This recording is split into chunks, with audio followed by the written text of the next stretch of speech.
Good afternoon, and thanks for joining us. First and foremost, where in the world are we talking to you from, Roderick Strong? I'm in Orlando, Florida. With the AEW International Championship itself over the shoulder as a wonderful decoration. Former Ring of Honor, former WWE, and current AEW superstar Roderick Strong going to be a part of AEW Dynamite in Toronto. Recently acquiring the AEW International Championship and representing the the hottest faction going right now, right? The Undisputed That's Kingdom. that's Uh, it. no stranger to factions. I want to start there talking about your run through the career of faction warfare and where these guys stack up to what you've done in the past. Oh well, I mean, obviously the history is deep when it comes to factions for me, but it's interesting because this one is at a different stage of my career, and the importance of it is is the highest it's ever been for me. Because you have a group of guys like Mike and Matt who really haven't had the opportunity to be in that kind of spot, and they're extremely talented and they do deserve the opportunity. And I think they're knocking it out of the park. Same with Wardlow. I mean, Wardlow's a freaking beast, dude, and he's someone that needed some people that were going to actually support him by his side. And then we have Adam, who once he's healed, we're going to be unstoppable. So right now we're just laying the foundation of everything, and it's awesome to see how it's turning out.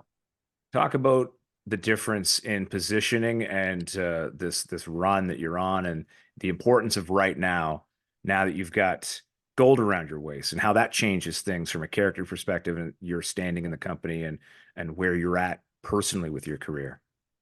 Oh, personally, with my career, like I had stated in interviews prior to my match at Revolution, that was the biggest match of my career. That was the most important match of my career.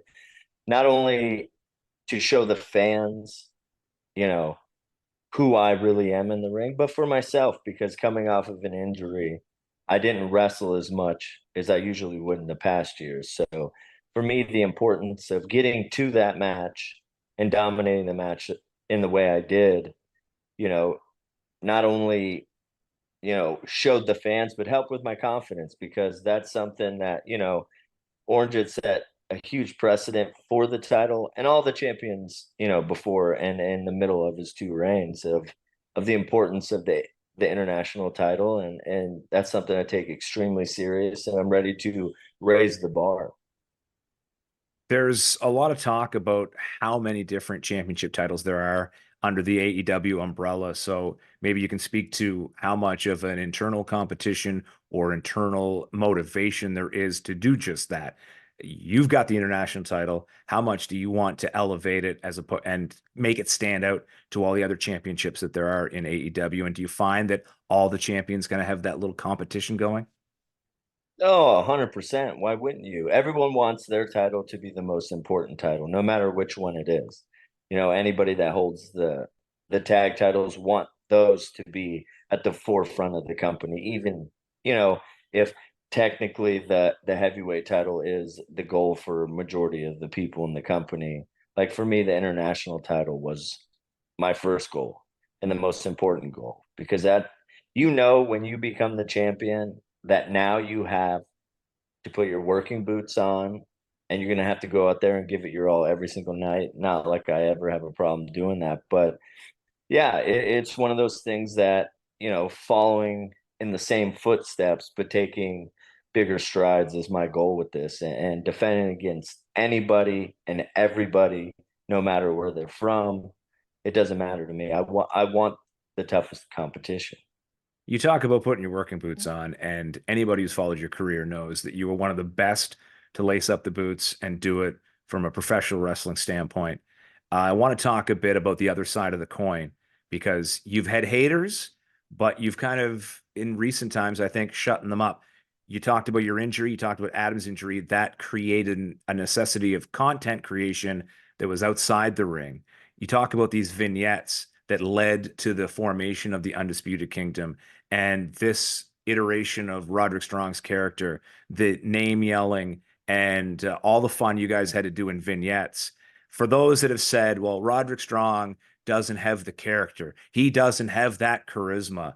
Look at this body of work now. Talk a bit about that and the challenge of getting attention away from the ring.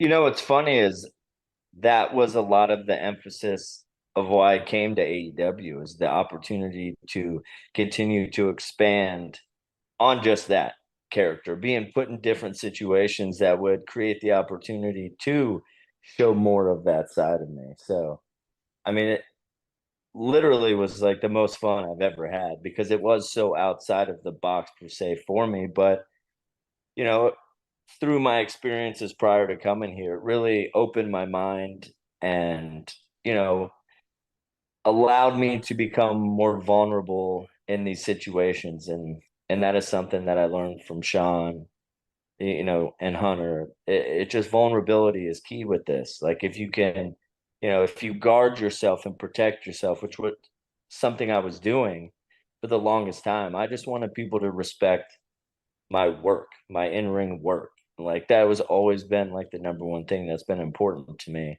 until I've got on the other side of my career right now. And it's like, yeah, now not like I wasn't open to it before, but I didn't necessarily, I had a hard time just letting people in like that. So, through my time off that I had while I was injured and just really putting a lot of focus on that and just having, fun with it. And it's something I've said before, like having a kid helped me out a lot because I will do anything, anywhere for my son. And that was something I had to personally get over and not be afraid anymore. So it was awesome just to have the chance and to know that I maximized my opportunity is exactly what I wanted to do. So it was cool. So where's your comfort level, maybe on a 1 to 10 scale of Roderick, tonight, you're not wrestling a match. We're going to shoot something and we're going to give you a mic, promo, vignette. Where's your comfort level doing that? 10, 10. Great you to know, hear. and and it helps working, just around a bunch of people that feel the same way as you and are as passionate as you and want to make things as good as it possibly can be. Not saying that other people don't, but from my personal experience, surrounding myself with the right people, which I did, really opened that. And we all feed off of each other and, help create different ideas for each other. So it's one of those things that now it's crazy to think about 10 years ago. I would have been like, oh my God. Like, no, no, no, no, no. I need more time to prep or this, that. I'm unsure. But now it doesn't matter the situation I'm in. I feel like I can make the most of it. Hearing you mention having a child, our listeners know my situation. They know that I'm going to go here because I've got a 2-month-old son as well. Oh, And congratulations. thank you. As an independent worker on the indie scene myself as well, there's this new philosophy of leaving a legacy, leaving a body of work, and my kids are going to see this someday. How much of the work that you do has that kind of thought process behind it? Like, this is something that my kids are going to see, whether they YouTube it later or they're eventually going to be old enough to come and see. Is there any thought process to what the kids are going to think?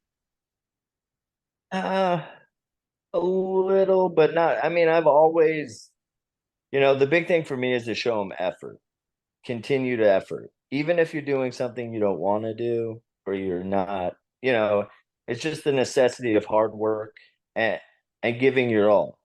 Because with a kid as they're discovering stuff, they can be, he'll be a little intimidated by something. He's like, but I'm not good at it. And I'm like, you're only not good at it right now. And to show him, like, look, hey, I wasn't comfortable doing this, but look at this. And the only thing I did every time was give it my all. So to lead by example like that is, uh, it's, yeah, see, just it's exciting to see. Like he just accomplished. He's been working. He's been playing baseball, and he finally, it's his first year. But we've been putting in the work in the batting cages.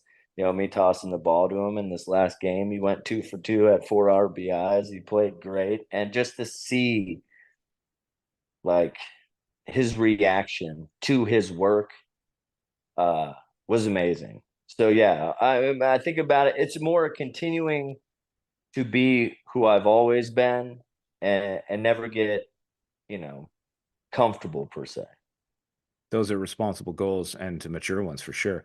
My goal, I have this idea of someday making it to a television taping so my kids can see me at the pinnacle of doing what they've been coming to indie shows to see. And so while I've got that goal, like I want Helena and Owen, my kids, to see Daddy on TV someday.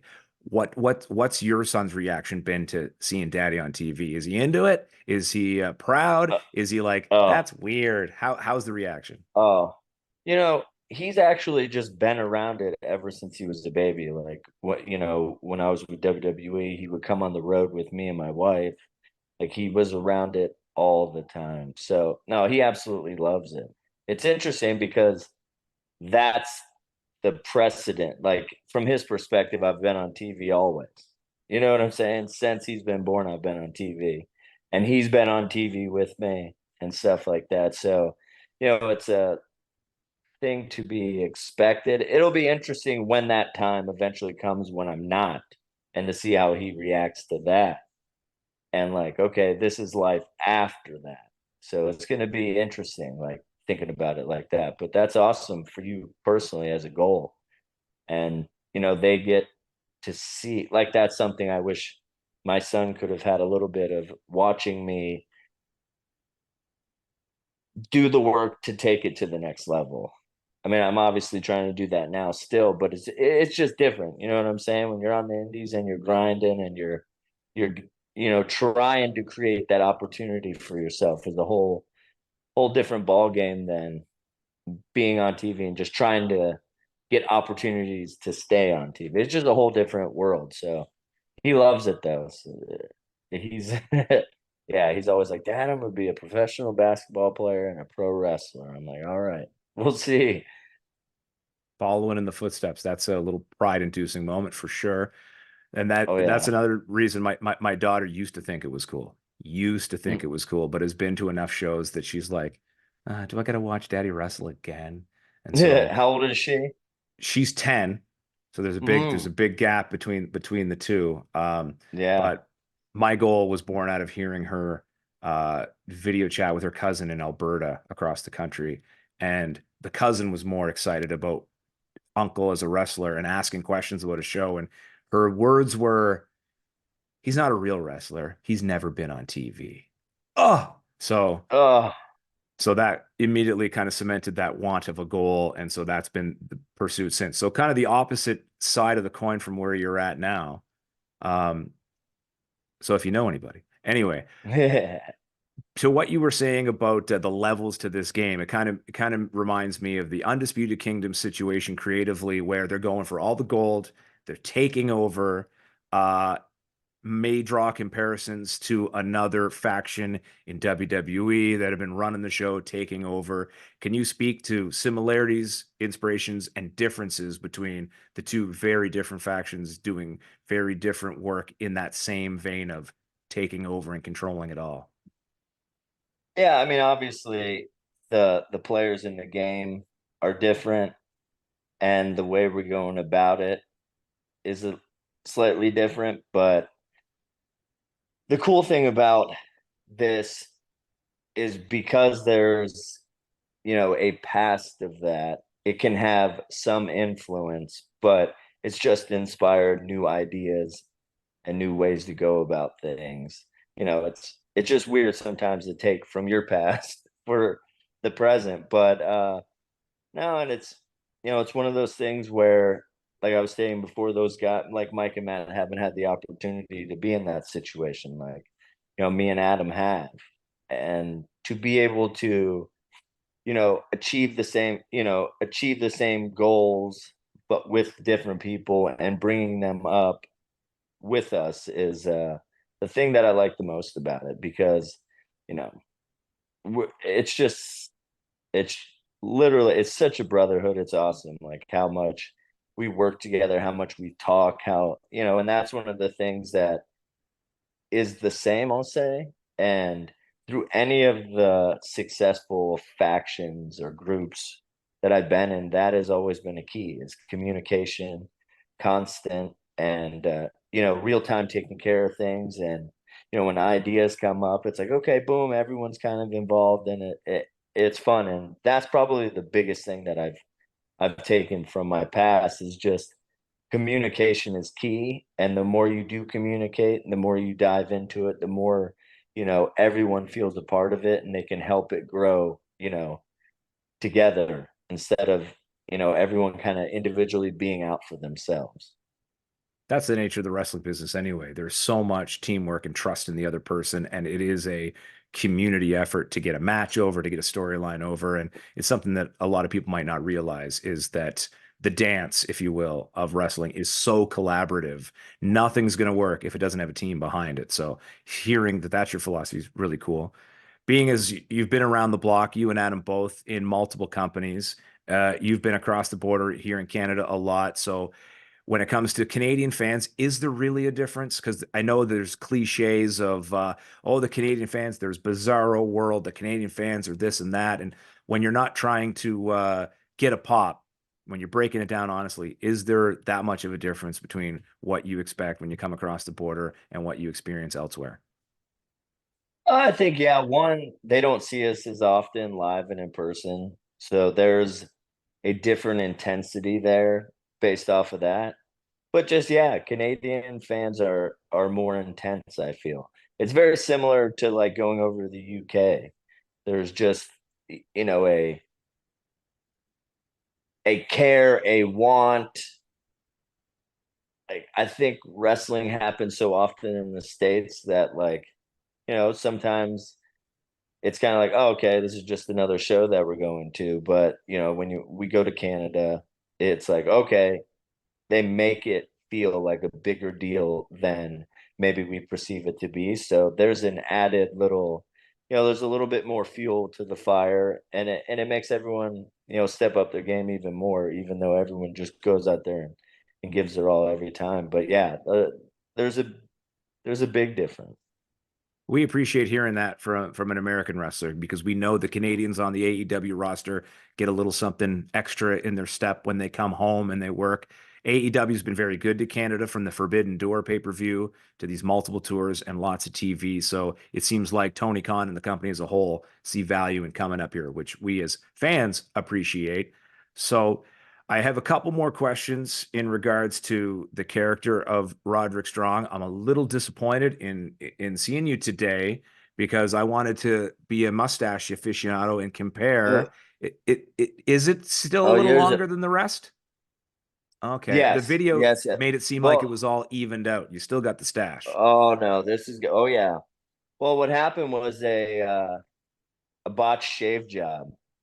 It was just getting way too long, and I went to trim it, and it was the first time I had ever trimmed it, and I went a little too short. So the process of growing it back to where it was has been a little painful. I look at that poor thing, I'm like, dang it.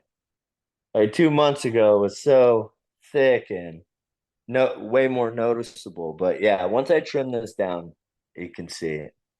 Okay. So it's just the lighting that caused tricks. My apologies. Are you going No, for it's okay. length? Are we gonna bring it out a little bit? Do a little No way, curl? thick, just thick, beefy mustache. And that's Just all. catches all the water that I drink, all of the food that I eat. That was probably the biggest adjustment. It's just like taking a sip of some water, and then I'll kiss my wife, and then I'll just feel it like drain from my mustache. I'm like, sorry. Our poor wives that put up with the I, mustaches. I know, right? The philosophy behind it is this character, this latest run with Undisputed Kingdom, is that kind of hand in hand, or was it a personal stylistic choice away from the ring to grow in the stash?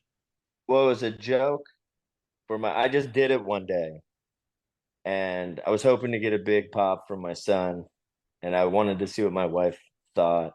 And she was like, "Oh, I love it." And then my son was like, "I don't see anything different on your face." He messed with me for like 2 days. I was like, "You don't see anything different? Nothing." He's like, "No, it just looks the same." And then I finally got him to crack, and he dug it. So Yeah, it turned the minute my wife said she liked it, I had to keep it for a little bit. And then here we are still. Well, maybe the stash can be credited for obtaining the AEW International Championship. You can't shave it now. It's like a hockey Now, team in the playoffs. You can't. You got to keep it for the duration of your run. and 100%. And to me, I don't know if people really noticed, but at the pay-per-view, Mike and Matt uh shaved in their mustaches, and they gave some emotional support stashes for the pay-per-view, and it worked. So I thought that was sweet of them. The Undisputed Kingdom are taking all the gold. They are establishing themselves as the mustache faction of all of professional wrestling. A true My honor dog's from gonna Roderick go Strong. crazy. Yeah, thank you, dude. I appreciate it. And I appreciate you taking the time to talk all about AEW Dynamite coming to Toronto Wednesday the 20th. You'll see International Champion Roderick Strong. You'll see the Undisputed Kingdom. You'll probably see a few surprises as well. All the best and coming across the border. We'll see you soon. Thank you, Ben.